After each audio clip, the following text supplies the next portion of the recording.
He was a very good mediator, ভালো মধ্যস্থতাকারী ছিলেন। স্ত্রীদের মধ্যেও ঝগড়া লাগতো, বিশ্বনবীর স্ত্রীদের মধ্যেও খুনসুটি হতো, ঝগড়া মারামারি। বিশ্বনবীর একমাত্র ভার্জিন কুমারী স্ত্রী ছিল আয়েশা রাদিয়াল্লাহু তাআলা আনহা। ওনার বাড়িতে বিশ্বনবীর আরেক স্ত্রী, খুব সম্ভবত হাফসা বা সফিয়া, কোন বর্ণনা এসেছে পায়েস, কোথাও এসেছে ঝোলওয়ালা তরকারি হাদিয়া নিয়ে আসছে, যে এটা আপনারা দিলাম। মা আয়েশা তরকারি দেখে রেগে গেলেন, আমার ঘরে তরকারি দিছো কেন, আমি রাঁধতে পারি না? আমি নিজ হাতে রান্না করে বিশ্বনবীরে খাওয়াবো। রেগে মেগে তরকারির ঝোল নিয়ে সফিয়ার বা হাফসার গালের মধ্যে মেখে দিয়েছে।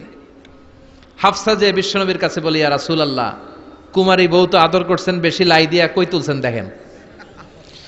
ও নবী, আমি পায়েস নিয়েছিলাম আর ঝোল করা তরকারি নিয়েছিলাম, ভেবেছিলাম আপনিও খাবেন, আয়েশাও খাবে। আয়েশা কয়, আমি কি রাঁধতে জানি না, নিয়ে আসলা কেন আমার ঘরে, দিলা কেন? আমি রাঁধতে জানি, নিয়ে যাও। শুধু আমার তরকারিটা প্রত্যাখ্যান করে নাই, তরকারির ঝোল আর পায়েস দিয়ে আমার গালের মধ্যে কসমেটিক্স বানায়া দিছে। এই যে গাল দেখেন, দলিল নিয়ে আসছি, দেখেন কি করছে। বিশ্বনবীর পদ্ধতি ছিল, বিচার কেউ দিলেই he never take any action, he never react anymore. কখনো উনি অ্যাকশনে যেতেন না, উনি দুই পক্ষের কথা শুনতেন। সুবহানাল্লাহ পড়েন।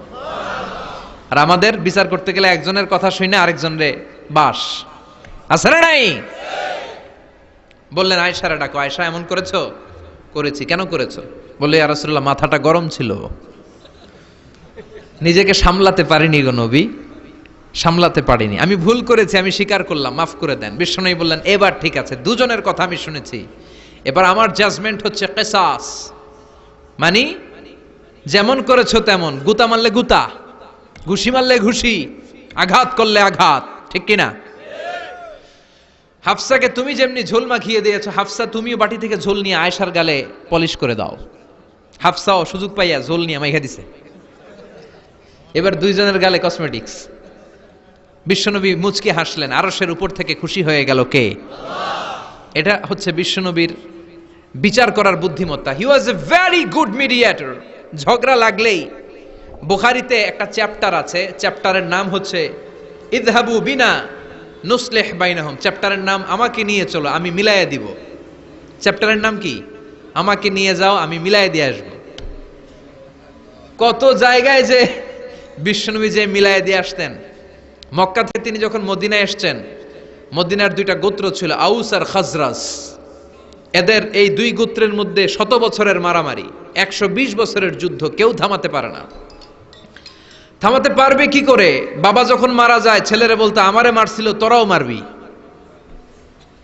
কেউ যখন ইন্তেকাল করে ওসিয়ত করে যেত, আমারে কোপাইছে, তোরাও কোপাবি, কোপায়া সাইজ করে ফেলবি। তো সবাই সবার রাগ আর ঝাল মেটানোর জন্য এরকম ছেলে মেয়েদেরকে ওসিয়ত করে যেত যে এই যুদ্ধ যেন বন্ধ না হয়, আমার প্রতিশোধ তুই নিবি বাবা। এরকম ডাকাত কিছু লোক আছে না নাই? দাউ দাউ করে আগুন শুধু জ্বালাতে চায়। 120 বছরের যুদ্ধ কেউ থামাতে পারে না। বিশ্বনবী মক্কা থেকে মদিনায় হিজরত করলেন। মদিনায় যে উভয় পক্ষের নিয়ে বসলেন, উভয় পক্ষের সব কথা শুনলেন। এরপরে কথা শোনার পরে মাত্র 7 দিনের ব্যবধানে বিশ্বনবী 120 বছরের যুদ্ধ মিটায়ে দিলেন। এতদিন পর্যন্ত নিয়ম ছিল, আউসের কেউ খাজরাজের কোনো মেয়ে বিয়ে করে না, খাজরাজের কোনো ছেলে আউস থেকে মেয়ে নেয় না। ওদের আনন্দ ওদের মতো, এদের আনন্দ এদের মতো। এই মিলিয়ে দেওয়ার পর থেকে আউস আর খাজরাজের মধ্যে বিয়ে করানোর ধুম পড়ে গেল।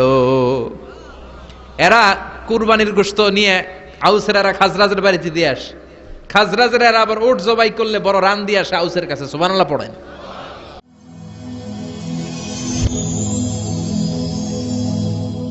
Rose TV 24. Enjoy by listening to the Holy Quran.